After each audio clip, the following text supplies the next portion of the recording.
she said she's going to stay there for like 4 or 5 days from now because I had to come to court. She wanted to take me today, but instead she had to bring me here. What's your appointment date? She says she's going to put it. She put it in the system, but she says she's going to get it on her. Where did the cocaine come from?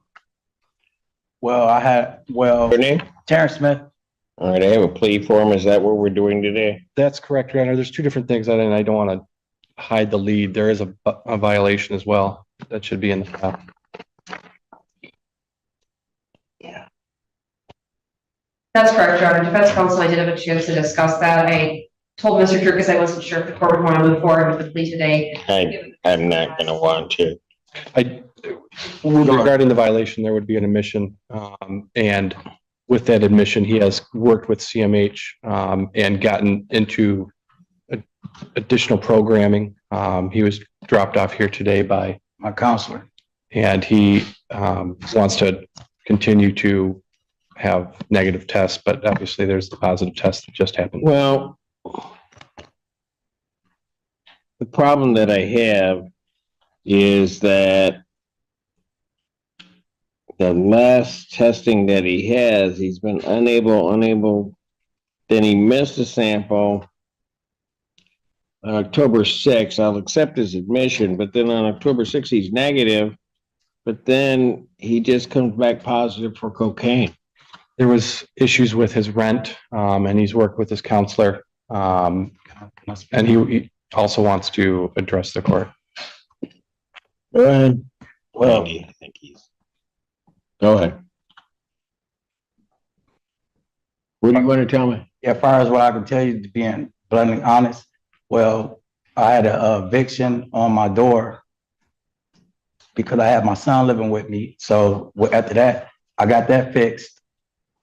October the 7th, I think. But I was going through a bad time situation, so I take full accountability for the situation that happened. But when it comes down to, I got a bleeding ulcer.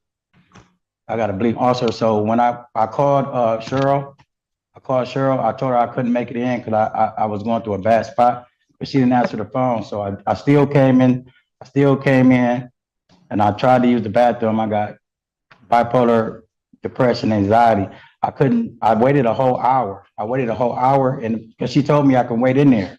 So I waited an hour in there sitting, and I still couldn't use the bathroom because of my respiratory system. So it's been going bad, but it's getting better because ever since that I've been coming to drop, I was using alcohol, but ever since I've been coming to drop, I haven't used no alcohol. So my body is getting better. So when I went in on October the 15th, I dropped, and like I said, I take full responsibility for the situation that happened, but I have been clean, but I went through a rough patch, a little episode. So, I mean, I'm just being honest. I take full accountability. I made a mistake.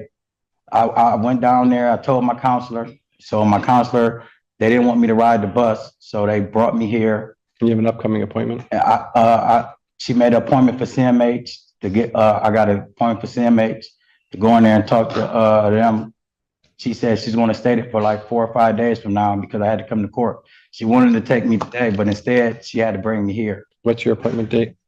She says she's going to put it, she put it in the system, but she says she's going to get it on her. Where did the cocaine come from? Well, to be honest. Okay, let's start there. Yeah, being honest, like I said, I've been doing, Your Honor, I'm being honest. I want to be honest. I've been doing fine. I picked up a little weight, like Miss Marilyn, my landlord, she said, you've been doing fine. But I just got into a bad spot in my life, and I'm just being honest. I just want to be honest. I don't want to lie to nobody, and then I made a mistake. I just made a mistake. But after that, I've been going down there talking to my counselor every day. And everything's going swell because they're keeping tabs on me. They do wellness checks at my house because of my bipolar. But what happened was I had got around, but I'm taking accountability, but I just got around the wrong people when I went out and was hanging out the one time I did hang out. And lately I'm an introvert. So I just be in the house. So I just got beside myself. I'm just being honest, but my counselor's been with me every day now, and I've been staying in the house, and she's taking me to community health, And she's, everything's going well. Miss Marilyn, my landlord, she's been coming up checking on me, and everything's been going well. They take me to the grocery store. Your Honor, if I can just add in here, he had four negative tests. Right, there were the two that you indicated, the refusals. He somewhat explained that he had a missed sample. He was negative, and then we had the relapse. So there's, other than the unable or refusing, he is testing negative. There was the most recent test that was positive. What I'd be asking the court today would be if he can get another negative in between now and the next court date.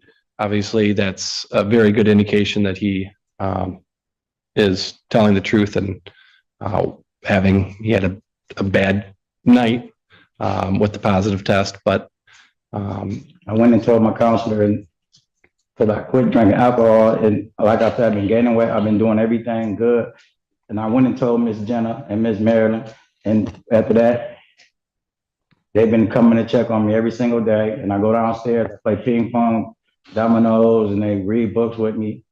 And I've been doing everything right. And my mom, I called my mom. My mom said, dress nice and be honest to you, because you're a good judge. So I just came here and I'm just being honest. I don't want to lie. I know, but I still don't know where the cocaine came from. you hanging out around with people? I really don't never leave out the house. Can I be honest with you? Okay, my brother had a heart attack, right? This ain't about my brother though. My brother had a heart attack. So what happened was I ended up catching the bus on my way to go see him downtown in Arbor, on my way to go see him. Didn't make it to go see my brother when he came out of coma, because I get downtown, like my mom don't let me ride the bus. I get downtown, see some guys I know, before you know it, this the situation to end up. Boom, my mom called me, tell me get back home. I go home, and I've been in the house ever since, besides just going to report. Because I really don't never come out the house, because after what happened to my brother when they killed my brother. So I really just don't like to be out the house. I got caught in a bad spot around the wrong people, and that won't happen again. I promise. I give you my word on that. All right, I'm done. And then revoke his bond. I'll adjourn it out to next week. Okay. And so I'll adjourn it out to the 30th, 2025.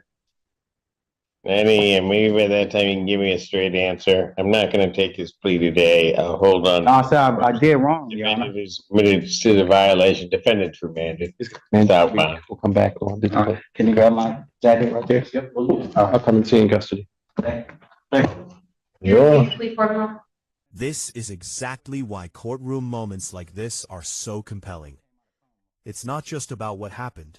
It's about how a judge interprets behavior, evidence, and credibility all at once.